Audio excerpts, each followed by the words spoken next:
Hi friends, मैं पूजा लखनऊ से। आज मैं अमीनाबाद गई थी। वहाँ से कुछ ख़ास किताबें और बहुत सारी नोटबुक लेकर आई हूँ। लेकिन कुछ बेहद ख़ास किताबें हैं जो मैं आप लोगों के साथ शेयर करना चाहती हूँ। पहली किताब है गबन, दूसरी किताब है गोदान, तीसरी किताब है दीवार में एक खिड़की रहती, चौथी किताब है अक्टूबर जंक्शन, पांचवी किताब है रेत की मछली, लास्ट बुक है गुनाहों का देवता। अब मैं आपको हर किताब के बारे में थोड़ा थोड़ा डिटेल में बताऊंगी। गुनाहों का देवता यह तो आप लोग जानते ही होंगे, बहुत ही जाना माना सा परिचित है। यह धर्मवीर भारती द्वारा रचित गुनाहों का देवता है। यह एक हिंदी साहित्य का बेहद लोकप्रिय उपन्यास है। यह उपन्यास प्रेम, समर्पण, सामाजिक नैतिकता और वासना के बीच के संघर्ष को गहराई से दर्शाता है।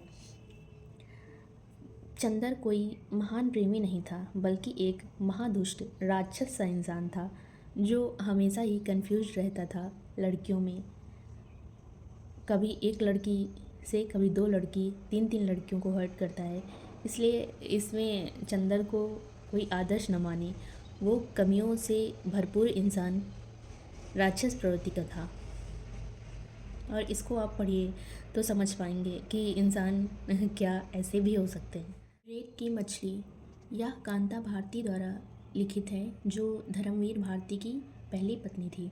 यह एक मार्मिक, झकझोर देने वाली हिंदी उपन्यास है जो मुख्य रूप से एक महिला के वैवाहिक जीवन में मानसिक प्रताड़ना, धोखे और भावनात्मक संघर्ष को दर्शाता है। यह किताब कुंतल की कहानी के माध्यम से समाज में स्त्री के वजूद और शोषण के यथार्थवादी चित्रण को सामने लाती है। गुनाहों के देवता से तुलना, कई समीक्षक इसे धर्मवीर भारती की गुनाहों का देवता के विपरीत एक सच्ची और तीव्र प्रकृति मानते हैं, जो देवता के मुखौटे के पीछे छिपे गुनाहों को उजागर करती है। इसको पढ़ने के बाद अनुभव हुआ कि एक व्यक्ति के कितने चेहरे हो सकते हैं, कितना गिरा हुआ, कितना नीच, कितना दुष्प्रवृत्ति का इंसान हो सकता है। आप इसे ज़रूर पढ़ना। मैं इसको जब पूरा पढ़ लूँगी तब अच्छे से रिव्यू दूँगी इसका। मुंशी प्रेमचंद जी द्वारा रचित एक यथार्थवादी उपन्यास है जो मध्यम वर्गीय समाज में दिखावे की संस्कृति, आभूषण, प्रेम और चारित्रिक दुर्बलता को दर्शाता है। यह कहानी समाज में लालच, ईमानदारी के मुद्दों को दिखाती है। यह मुंशी प्रेमचंद जी द्वारा रचित है। यह उपन्यास भारतीय ग्रामीण जीवन, कृषक संघर्ष और जमींदारी शोषण पर आधारित एक उपन्यास है। यह सामाजिक असमानता और मानवीय संवेदनाओं का सजीव चित्रण करता है।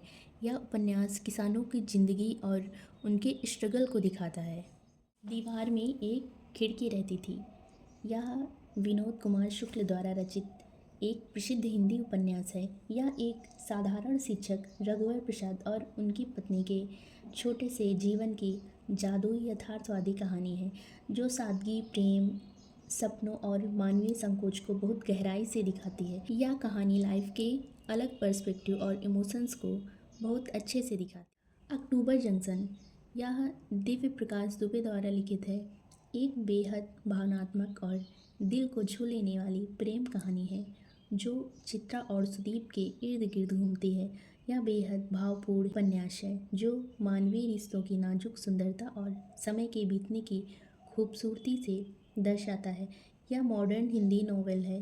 कहानी में सिटी लाइफ और रिलेशनशिप के चैलेंज को ये थी आज की मेरी सारी किताबें। और इन किताबों में से मैंने पहले भी एक दो किताबें पढ़ी हुई हैं, लेकिन डिटेल में हमें फिर से पढ़ना है। अब मैं इन्हें धीरे धीरे पढ़ना शुरू करूँगी और आप चाहेंगे तो मैं इनका रिव्यू भी शेयर करूँगी, अलग अलग से एक एक बुक का एक एक वीडियो। आप लोग भी बताइए इनमें से कौन कौन सी किताबें आपने पढ़ी हैं। ये जो किताबें होती हैं ना, किताबें सिर्फ कहानियाँ नहीं होती, ये हमारी सोच, हमारी समझ, हमारे नज़रियों को बदलती हैं। इसलिए पढ़ना ना सिर्फ शौक़ है, बल्कि खुद को जानने और सीखने का एक रास्ता भी है। Okay, thank you.